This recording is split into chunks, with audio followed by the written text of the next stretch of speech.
Donc, créer son entreprise en Côte d'Ivoire, c'est bien. Mais choisir le mauvais régime fiscal, c'est signer l'arrêt de mort de ton business sans même avoir commencé.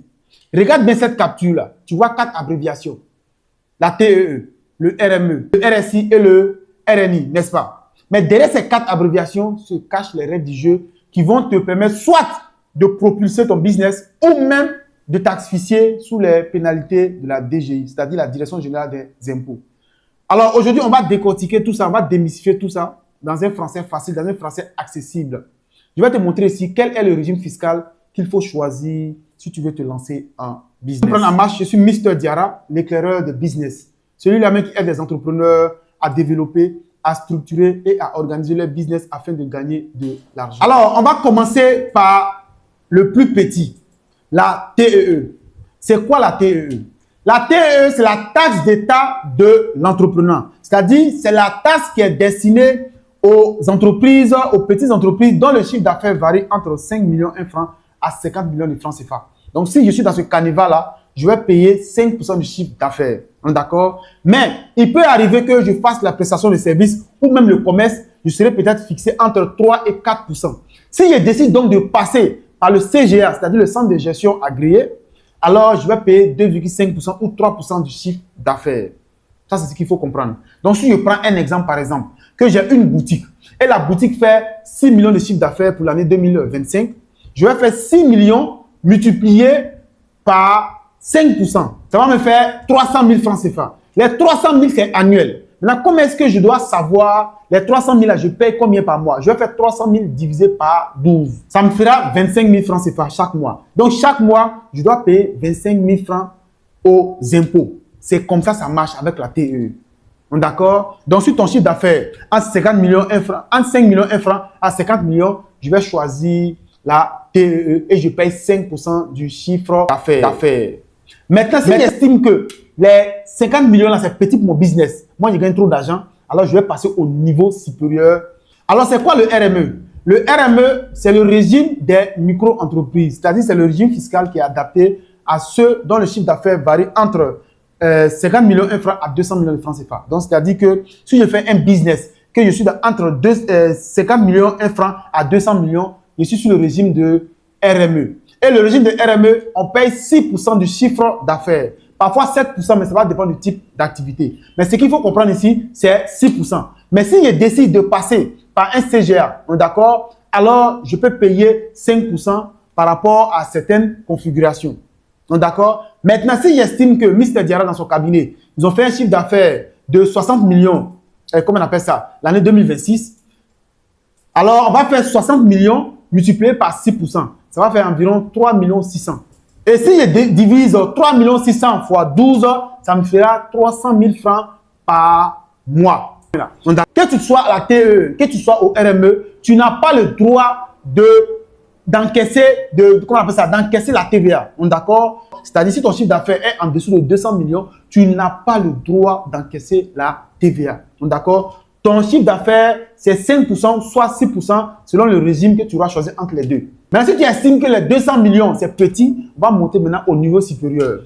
Le RSI. C'est quoi le RSI? C'est le régime réel et simplifié d'imposition. C'est-à-dire quoi? C'est-à-dire, ça maintenant, on rentre maintenant dans la cour des grands.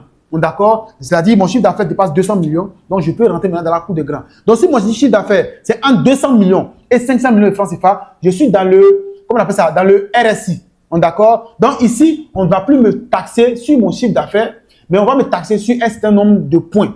D'accord? Maintenant, ce qu'il faut comprendre ici, avec ce régime-là, il faut avoir une comptabilité pointue, aiguë. Ça ne veut pas dire que les autres, il n'y a pas de comptabilité, mais ici, c'est encore plus pointu parce que là, tu es soumis directement aux règles du 6 Coada. Ça, c'est déjà le premier point. Deuxièmement, tu encaisses les 18% de la TVA pour l'État. Et puis maintenant, tu récupères ça sur tes achats. Ça, c'est très important. Deuxième, tu vas maintenant payer ce qu'on appelle ici l'impôt, le BIC, c'est-à-dire l'impôt sur les bénéfices industriels et commerciaux. C'est-à-dire l'impôt sur le bénéfice net, c'est-à-dire produit moins charge. Tu vas payer environ 25%. Ça, Ce sont les 2 points qu'il faut retenir ici. Donc, si tu estimes que la TEE c'est petit, le RME c'est petit, alors tu viens te positionner maintenant dans le RSI, dont ton chiffre d'affaires ne dépasse pas les 500 millions. Les 500 millions là, c'est encore petit pour moi. Donc ça ne m'arrange pas. Je veux monter maintenant au niveau supérieur. C'est-à-dire, je vais être dans la cour des grands. D'accord? La cour des grands, c'est quoi? La cour des grands, c'est destiné à ceux qui font de grands business, à ceux qui peuvent lever des fonds, à ceux qui peuvent lever des milliards, à ceux qui peuvent rassurer les investisseurs, à ceux qui peuvent postuler à des appels d'offres de plusieurs milliards, de plusieurs millions. Eux, maintenant, ils peuvent s'engager dans ce projet-là. Ce n'est rien d'autre que le RNI, le régime normal d'imposition. Sinon, le régime réel normal d'imposition. Ici, ton chiffre d'affaires, c'est de 500 millions jusqu'à l'infini. Tu dois être très pointu d'abord sur la comptabilité, c'est 1. De 2, tu dois avoir un cabinet de comptable ou bien un expert comptable qui t'accompagne. Ça, c'est très, très important. Parce que ça, on ne fait pas ça à la va t'asseoir. D'accord? Ce n'est pas les petits CCG qui peuvent gérer ça. Il faut avoir un expert comptable, il faut avoir un cabinet comptable, il faut avoir un comptable dans ton entreprise pour pouvoir gérer ça. Ça, c'est déjà le point. Et tu es soumis au BIC aussi. Impôt annuel sur le bénéfice industriel et commercial entre 25 et 30% selon le type d'activité, de la patente et de la TVA. C'est très, très important. Un autre point qu'il faut retenir avec ça, c'est que tu dois déposer tes états financiers avant le 30 mai ou le 30 juin. Et tu dois faire tes déclarations chaque mois. Il n'y a pas de mois qui doit sauter. Chaque mois, tu dois faire tes déclarations parce que tu fais partie des crèmes des crèmes. Voici en fait les 4 régimes fiscaux que je viens de te donner. Maintenant, la question, c'est de savoir quel est le régime fiscal qui est adapté à mon business ou bien quel est le régime fiscal que moi, je te propose. Je te dis tout de suite, quand tu viens de commencer ton entreprise, ne cherche pas forcément à impressionner les autres. Regarde, est-ce que je peux faire le chiffre d'affaires comme ça? Si après 3 mois, 6 mois, j'arrive à faire facilement le chiffre d'affaires de 100 millions, je vois déjà où je peux monter. Mais il ne faut pas brûler les étapes. D'accord? Quand tu commences, mets 5 millions, 1 franc, vois comment ça fonctionne et après tu peux monter. D'accord? Tu peux monter au régime suivant.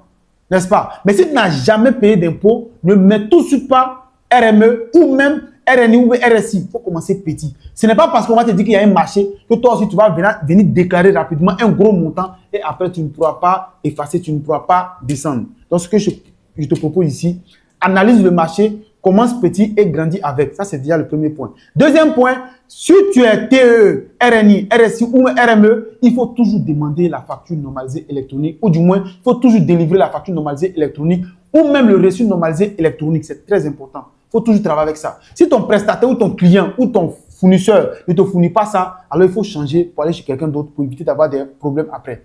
Quatrième point qu'il faut retenir, que tu sois TE ou même le RME, ta comptabilité, même si c'est un CGA qui doit gérer ça, il faut que toi-même tu apprennes à faire ta comptabilité. Comment tu peux faire ça? Tu vas avoir ce qu'on appelle sur les BC, le bon de caisse pour justifier toutes les sorties d'argent. En plus de ça, le RRD, le registre des recettes et dépenses, qui va te permettre de pouvoir centraliser toutes les entrées et sorties. Lâche un pouce bleu. Si cette vidéo t'a apporté un éclaircissement, m'encourager et surtout, n'oublie pas d'activer la cloche de notification pour ne rater aucune de mes vidéos. La prochaine vidéo, nous allons voir ensemble l'ITS, l'impôt sur le traitement et salaire. À la prochaine vidéo, si Dieu le permet.